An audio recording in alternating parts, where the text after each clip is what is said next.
Assalamualaikum warahmatullahi wabarakatuh. Hello, good afternoon. I hope you guys have a good condition and a happy situation. Although we still have an online class right now, but I do hope that you guys still keep on fire and studying. So today I am Muhammad Iksanan Fasya, also with Mutahar Falah, and then Rara Anggita Juli and Isna Sofiani would like to present about first and second language acquisition. Please pay attention. Thank you. Acquisition. Language acquisition is the process whereby children acquire their first language.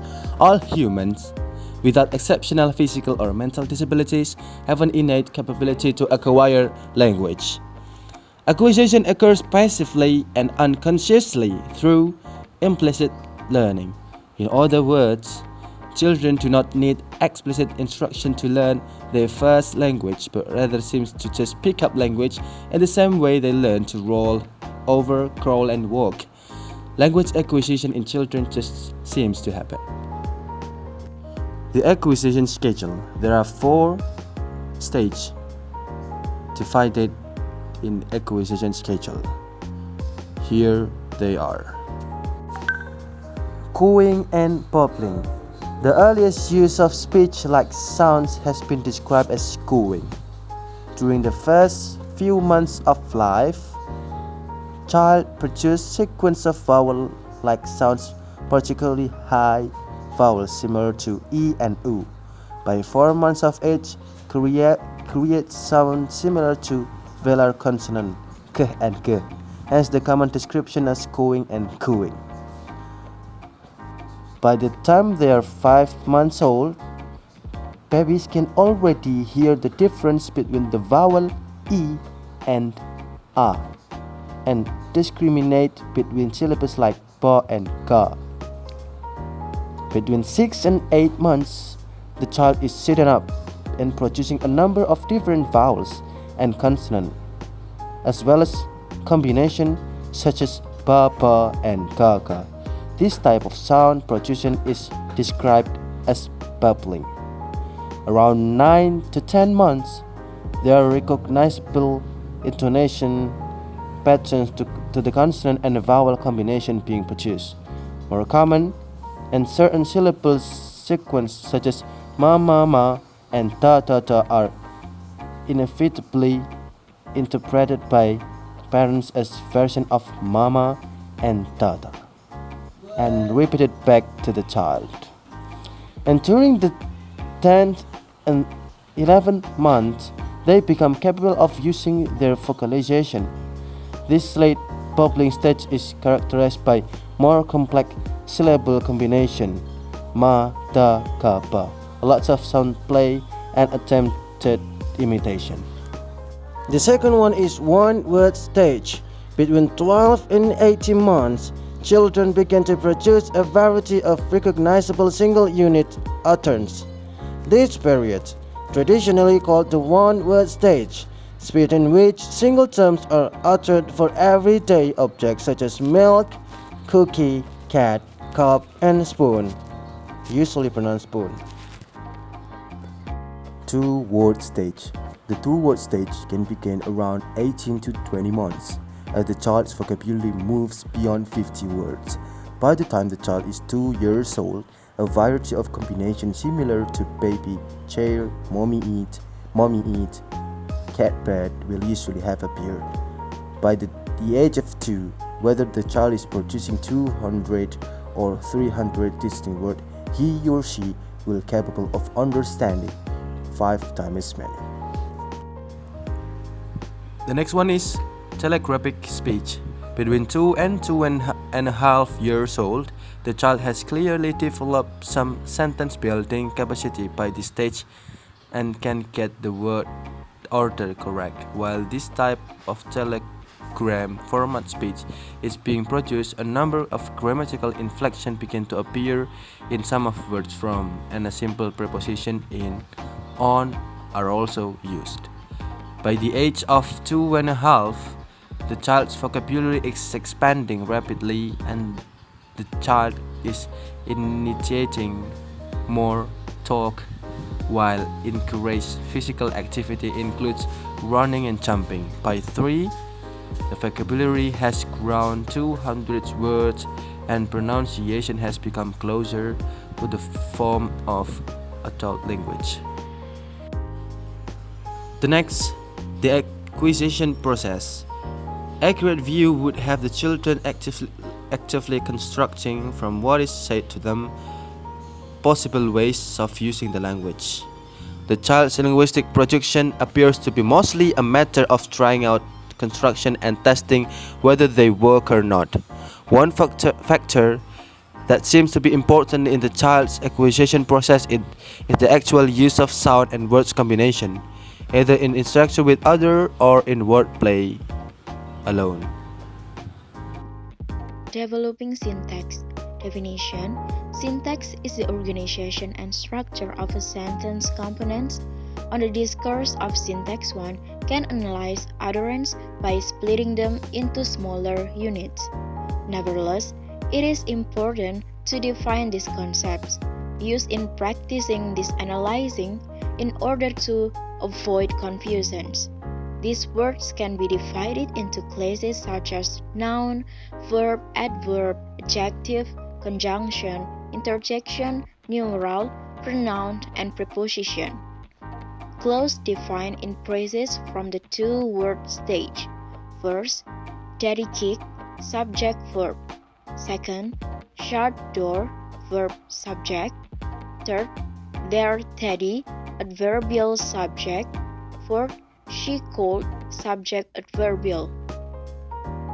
The development of syntax accelerates fast. The child sentences not only creep from 2 or 3 words, but also multi-words. For example, A. Interrogative sentences. What will friends drink? B. Declarative sentences. The judge gave the verdict. C. Imperative sentences. Open the window, please. Developing semantic. Definition. Learning the meanings of words. Learning theories. Children learn through association, behavioral model. Learning theory may explain the earliest and simplest of linking between words and objects. Association can be facilitated by many factors. Semantic development. Complex concepts, kinship terms, deicing terms, reference point depend on who say them. Then color terms, isolate color from object, differentiate among hues, notice similarities among shade. Second language learning. Definition. Second language learning is a conscious process where the learning of another language other than the first language takes place. Often confused with bilingualism and multilingualism, the process has to take place after the first language has already been acquired. Having said that, second language learning could also refer to the third, fourth, or fifth language the learner is currently learning. There are 6 strategies that learners use when learning a language. The strategies include memory, cognitive, comprehension, metacognitive, affective, and social. Focus on method.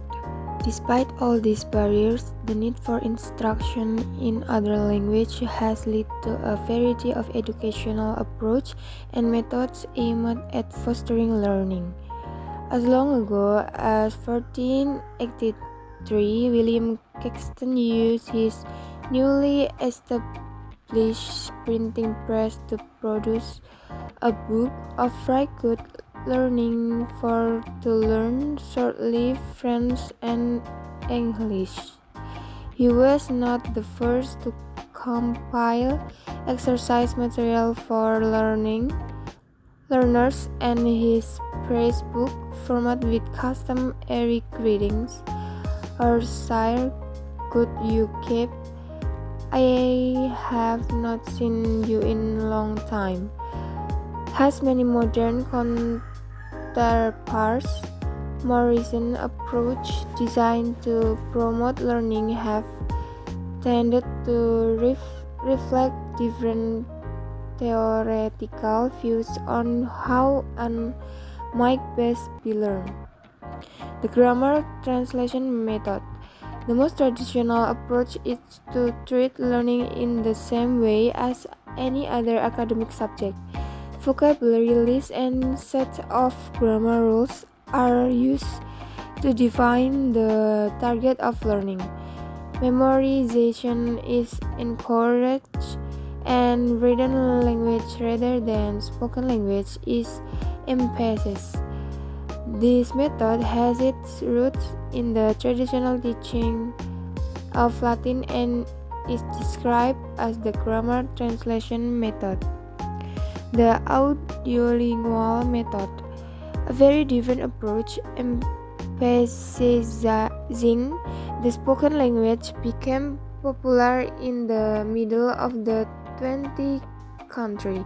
It involved a systematic presentation of the structure of the moving from the simple to the more complex in the form of drills that the student has to repeat. This approach, called the audiolingual method, was strongly influenced by a belief that the fluent use of a language was essentially a set of habits that could be developed with a lot of practice. Communicative approach. More recent revision of the L2 learning experience can be described and communicative approach.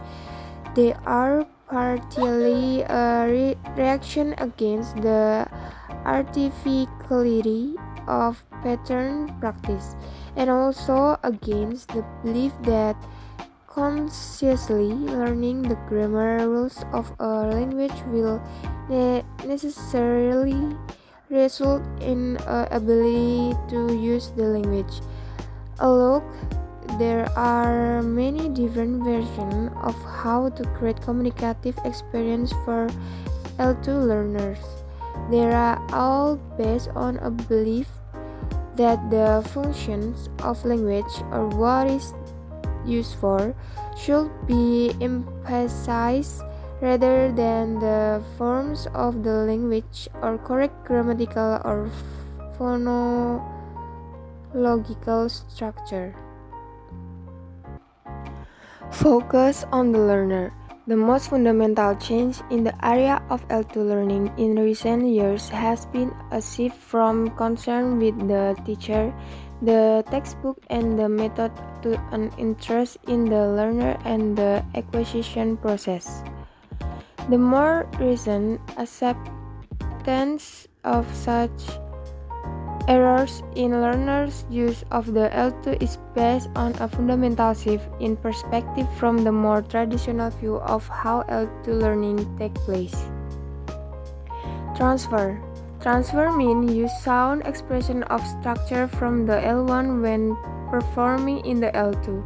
For example, a Spanish speaker who take it from the side inferior may be trying to use the Spanish adjective inferior and placing it after the noun, as is typical in Spanish construction. If the L1 and L2 have similar features, then the learner may be able to benefit from the positive transfer of L1 knowledge to the L2. On the other hand, transferring an L1 feature that is really different from the L2 results in negative transfer, and it may make the L2 expression difficult to understand. Interlanguage. On close inspection, the language produced by L2 learners contains a large number of errors that seem to have no connection to the forms of either the L1 or L2. For example, the Spanish L1 speaker who says in English his name is Maria is producing a form that is not used by a adult speaker of English does not occur in English L1 acquisition by children and is not based on a structure in Spanish. Evidence of this sort suggests that there is some in-between system used in the L2 acquisition process that certainly contains aspects of the L1 and L2, but which is an inherently variable system with rules of its own. This system is called an interlanguage, and it is now considered to be the basis of all L2 production. Motivation. There are several factors that combine in a profile of a successful L2 learner. Obviously, the motivation to learn is important. Many learners have an instrumental motivation, that is, they want to learn the L2 in order to achieve some other goal, such as completing a school graduation requirement or being able to read scientific publication, but not really for any social purpose.